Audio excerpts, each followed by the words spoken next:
নমস্কার, আমি doctor Avik Ghosh, BHMS MD এ হোমিওপ্যাথি ডক্টর। আজকে আবারও গলস্টোন নিয়ে কথা বলবো। গলব্লাডারের মধ্যে ক্যালকুলাই ছিল। বিশেষ করে যে ক্যালকুলাইটা যখন একটা বাচ্চা ছেলের হয় তখন তার বাবা মার কি অবস্থা হয় সেটা বাবা মাই জানে। বাবা মাই বুঝতে পারে যে তার বাচ্চার যদি গলস্টোন ধরা পড়ে তাকে অপারেট করতে হবে, তার মধ্যে কি অ্যাগোনি, কি কষ্ট তাদের হয় সেটা একমাত্র বাবা মাই জানে। তো সেই অবস্থায় পেশেন্ট আমার কাছে আসেন এবং আসার পরে আমরা ট্রিটমেন্ট স্টার্ট করি। বেশ কিছু সিমটমস, প্রচুর সিমটমস ছিল পেশেন্টের। সেই সিমটমসগুলো একটু পজ কর। তার বেশ কিছু সিমটমস ধরা পড়েছিল, যেরকম গ্যাস, অম্ল, অ্যাসিডিটি তো হতোই, এবং সকালবেলার দিকে তার প্রচুর গা গোলাতো এবং বমি হতো। এবং আর একটা বিরাট সিমটমস, সেটা হচ্ছে তার কনস্টিপেশন, এবং স্টুলে তার প্রচুর সময় লাগতো। অনেকটা সময় ধরে স্টুল হতো এবং স্টুলটা হতো প্রতি 3 দিন অন্তর। তার কনস্টিপেশনের পেশেন্ট। এই অবস্থায় পেশেন্ট আমার কাছে আসে। আমরা প্রথম থেকে ওষুধ স্টার্ট করি, যেহেতু সিমটমস চেঞ্জ আছে, বিভিন্ন রকমের সিমটমসকে কালেকশন করে আমরা মেডিসিন প্রেসক্রাইব করি। সেই মেডিসিনটা ওর ওপর কাজ করে। বাচ্চা ছেলের বয়স হচ্ছে 9 বছর। 9 বছর আজ থেকে ও এসছে আজ থেকে প্রায় 6 মাস আগে। 2025 অক্টোবর মাসে ও এসছে। আর আজকে মার্চ এপ্রিল মাস। তো ইউএসজি করে দেখা গেল যে পাথর যেটা ছিল সেটা এখন আর পাওয়া যাচ্ছে না। আমরা একটু পড়ে নিই যে আগে প্রথমবারের ইউএসজি রিপোর্ট কি ছিল। এই প্রথমবারের ইউএসজি রিপোর্ট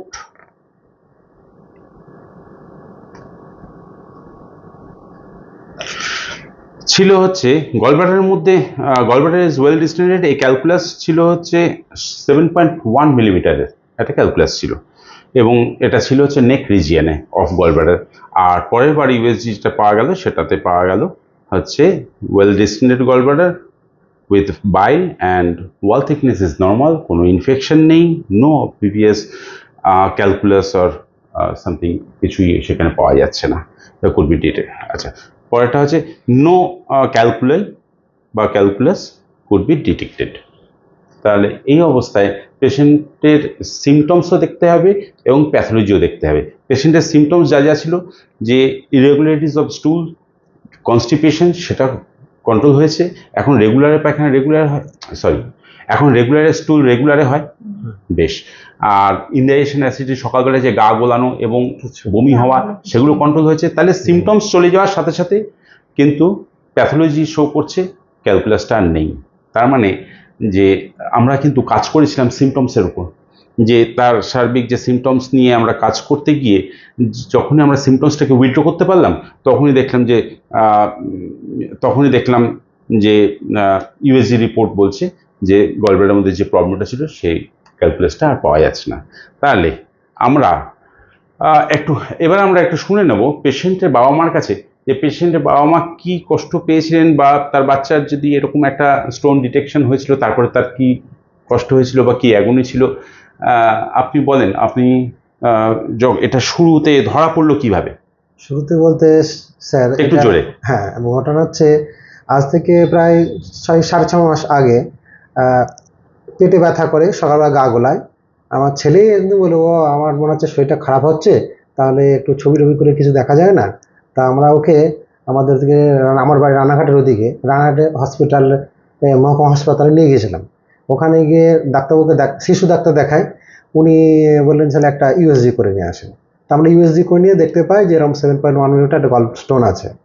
সেখান থেকে আমাদের বাড়িতে প্রচণ্ড চিন্তায় পড়ে যায় যে এইটুকু বাচ্চা। তা উনি ওটাকে সঙ্গে সঙ্গে আমাদেরকে আবার সার্জেনের কাছে রেফার করেন।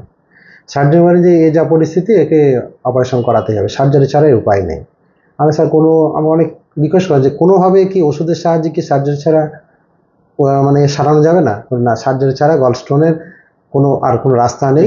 তা সেইখান থেকে আমাদের বাড়িতে কি বলবো, আমরা সবাই খুব মানে কান্নাকাটি, মানে বাড়িতে সবাই আর কি, যতজন বাবা মা আছেন, কাকা কাকিমারা আছেন, আমরা খুব কষ্ট পাই সেদিনকে, যে এইটুকু বাচ্চাকে আমরা কি করে সার্জারিতে নিয়ে যাবো, এ সহ্য করবে কি করে?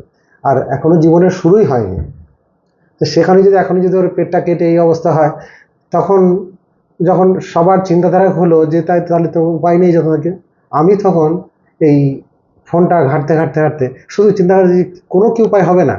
তা এই গলস্টোনের বিভিন্ন রকম যে কোনো রকম সারানোর উপায়, তখন স্যার আমি আপনার এই ভিডিওটা দেখি। আপনি আমার কাছে আসলেন হ্যাঁ, উইথ দ্য কনসার্ন অফ সার্জনের কনসার্ন না ছিল? সার্জন কনসার্নি যে উনি এখন আমাকে বলে দিয়েছেন যে সার্জন স্যার সময় ছিল পেশেন্টের কাছে, সেটা সার্জন বলেছিল। আমরা এটা বারে বারে বলে দিই, দেখুন this is not my case, this the case of surgery. সার্জনের কাছে যেতেই হবে, এবং সার্জন যদি সময় দেয় তবেই আমরা সেই সময়টাকে ইউটিলাইজ করতে পারি। মানে ওর কাছে যদি সময় থাকে যে এটা এখন বিনাইন কন্ডিশনে আছে, এটা এখন ইনফেকশন কন্ডিশনে নেই, ব্যথা উঠেছিল, আচ্ছা ঠিক আছে, সেটা একটু ওষুধ দিয়ে কন্ট্রোল করা হয়েছে, কিন্তু পরিস্থিতি ভালো, তার মানে আমরা এক্ষুনি অপারেশন না করে একটু ডিলে করতে পারি। এই যে ডিলে হলো, এই টাইমটাকে আমরা কাজে লাগাই। আমরা কখনোই বলতে পারি না যে দিস ইজ মাইক, আচ্ছা এটা বাদ দিয়ে দিতে হবে। আচ্ছা, তারপর আপনি আমার কাছে আসলেন, তারপর তো ফোন দেখে আমি আপনার কাছে এখানে আসি। তখন এর প্রবলেমটা ছিল যে 2-3 দিন অন্তর অন্তর পায়খানা করতো, আর পায়খানাতে গেলে পারে আপনার ওই মোটামুটি আধ ঘন্টার আগে বার হতো না, তাও ওর পটি ক্লিয়ার হতো না। এবং তার সাথে সকালবেলা তো বমি বমি ভাব, তাছাড়া পেটে ব্যথাতে মাঝে মাঝে করতোই। এই জিনিসগুলো ছিল। আমরা ওষুধ দেওয়ার 3 মাস বাদে কি রেজাল্ট আসে? 3 মাস নয় স্যার, 1 মাসের পরেই ওর ওই পেটে ব্যথাটা আর বমি ভাবটা চলে গেছিল। পটিটা কবে ঠিক হলো? পটিটা আস্তে আস্তে মোটামুটি এটা সময় লেগেছে একটু, মোটামুটি এটা তাও 4-5 মাস একটু সময় লেগে গেল। মাস চারেক পরে ওর পটিটা একটু স্বাভাবিক যায়, মানে সময়, মানে কখনো হয়তো দেখা যাচ্ছে এমন হলো যে তাড়াতাড়ি চলে আসলো, আবার কোনো দিন হয়তো যে হয়তো একটু 10 মিনিট সময় লেগেছে। কিন্তু এখন মোটামুটি অনেক। আগে তো 3 দিন অন্তর হতো। এখন রেগুলার, মানে ওকে আমাকে আর সেই মতো বলা লাগে না, এখন রেগুলার সকালবেলা উঠে পায়খানাতে যায়, পটিতে যায়। তা সেদিক দিয়ে ঠিক হলো। এইবার আমরা ইউএসজি করে দেখলাম যে এই অবস্থা। ইউএসজি করে এখন মোটামুটি। আপনি কেমন লাগছে? খুবই ভালো। মানে আপনার বাড়ি কোথায়? আমার বাড়ি রানাঘাট থেকে আরো একটু দূরে। পেশেন্টের নাম কি? আমার ছেলের নাম হচ্ছে অর্ক মণ্ডল, আমার নাম প্রশান্ত মণ্ডল। তো অ্যাকচুয়ালি আমাদের বাড়িতে সবাই খুশি, আমরাও খুশি। আর সত্যি কথা বলতে মানে এটাও মনে হচ্ছে মানে আপনার কাছে এসেছিলাম যেন ভগবানের কাছে এসেছি, মানে এছাড়া আর কোনো রাস্তা নেই, এছাড়া আর কোনো রাস্তা নেই। মানে যদি কারোর এরকম প্রবলেম হয়, আমি প্রত্যেকের একটাই রিকোয়েস্ট করবো, আপনারা কোনো মানে দুবার ভাববেন না, স্যারের কাছে আসুন, আপনি বা আপনার বাচ্চা কিন্তু আমরা নিতে পারি না, এটাও জানিয়ে রাখি, সব কেস আমরা নিতে পারবো না। যে কেসগুলো অ্যাকিউট কন্ডিশনে আছে সেই কেসগুলো আমাদের নয়। যে কেসগুলো ক্রনিক কন্ডিশনে আছে, যে সময় দেবে, আমি তার সঙ্গে চলতে রাজি। মানে যার কাছে সময় আছে তবেই না আমি ওষুধটা দিয়ে তার কাছ থেকে কিছু এফেক্ট পাবো। এইবার পেশেন্ট কি করে বুঝবে যে কার কাছে সময় আছে কার কাছে সময় নেই?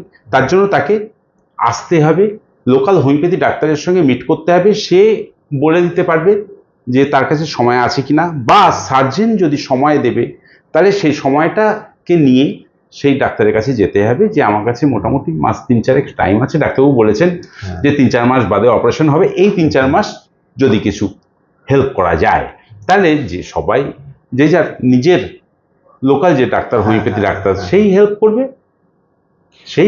অবশ্যই। তার মানে এখানে একটা প্রভিশন আছে যে মেডিসিন দিয়ে সিমটমেটিক ট্রিটমেন্ট করে সিমটমসকে গায়েব করার সাথে সাথে দেখা যাচ্ছে যে পাথরগুলো বা ক্যালকুলাইগুলো চলে যেতে দেখা যাচ্ছে। তাহলে এখানে একটা প্রভিশন আছে, সেরে ওঠার একটা বিকল্প পথ হিসেবে দেখা যেতে পারে তখনই যখন সার্জন সময় দেবে। এইভাবে আমরা, এবং 3 মাস পরে ওনাকে আবার পাঠানো হয়েছিল সার্জনের কাছে, এবং সে সার্জন দেখে বলেছেন পেশেন্ট এখন ওকে আছে, প্যালপেট করে দেখেছে রাইট হাইপোকন্ড্রিয়াক রিজিয়নে কোনো ব্যথা নেই, এবং ইউএসজি করে দেখেছেন সেখানে কোনো ইনফেকশন নেই, পেশেন্টের যে সিমটমসগুলো সেগুলো আস্তে আস্তে উইথড্র হয়ে গেছে, কোনো পেটে ব্যথা নেই, গ্যাস অম্বল সব চলে গেছে। তখন সার্জন স্বাভাবিকভাবেই বলেছেন যে এখন অপারেশনের দরকার নেই, 2 দিন বাদে আবার মাস 6 বাদে ইউএসজি করে নিয়ে আসতে হবে, তাহলে আমি দেখব। তো সেই হিসেবে আমরা আরও টাইম পেয়ে যাই, আর 3 মাস আমরা চলে একবারে ইউএসজি করলাম, করে এরকম রেজাল্ট পাওয়া গেল। তাহলে এটা একটা প্রসেস, যতক্ষণ না আপনি ডাক্তারের কাছে গিয়ে পড়ছেন ততক্ষণ পর্যন্ত নিজে নিজে ডিসিশন নেওয়াটাও খুব খারাপ। কারণ এটা খুবই কমপ্লিকেটেড একটা কেস, সেটার জন্য অবশ্যই ডাক্তারের পরামর্শ লাগবে। নিজেরা, এই যে আমি যদি বলি যে এর ক্ষেত্রে কি কি ওষুধ পড়েছে, তাহলে সেইটা বোকামি। তার কারণ এর সিমটমস ছিল আলাদা, প্রতিটি মানুষের সিমটমস আলাদা, তার এগেনস্টে হোমিওপ্যাথি মেডিসিন কিন্তু সিমটমেটিক ট্রিটমেন্ট করেছে, এর সিমটমস আলাদা, এর ওষুধ আলাদা পড়েছে। একে আমাকে দেখতে হয়েছে যে কিভাবে কনস্টিপেশনকে উইথড্র করা যায়, কিভাবে ইনডাইজেশনকে উইথড্র করা যায়, নসিয়াকে কি করে ঠিক করা যায়, ভমিটিংকে কি করে ঠিক করা যায়। তাহলে এর না প্যাটার্ন অফ মেডিসিনটা টোটালি আলাদা ছিল অন্যান্য যে গলব্লাডার স্টোনের মেডিসিন যেগুলো পড়ে তার থেকে এর মেডিসিন আলাদা ছিল। তা সেইভাবে একে ঠিক করে নিয়ে আসা হয়েছে। তার মানে এটা পুরোপুরি ডিপেন্ড করছে ডক্টরের উপর। ডাক্তার সেভাবেই দেখবে যেভাবে পেশেন্টের সিমটমস পাবে সেভাবেই প্রেসক্রাইব করবে, আর সেই প্রেসক্রিপশানেই কিন্তু অ্যাকশন নিচ্ছে। হ্যাঁ, তাই এইভাবে নিজেরা ঠিক না করে যদি ডাক্তারের পরামর্শ নেওয়া যায়, অবশ্যই অ্যালোপ্যাথি ডাক্তার, অবশ্যই হোমিওপ্যাথি ডাক্তার, তবে গিয়ে যদি একটা কেস ঠিক হয়। তাই এটি দেখানো ছিল। নমস্কার, ভালো থাকবেন।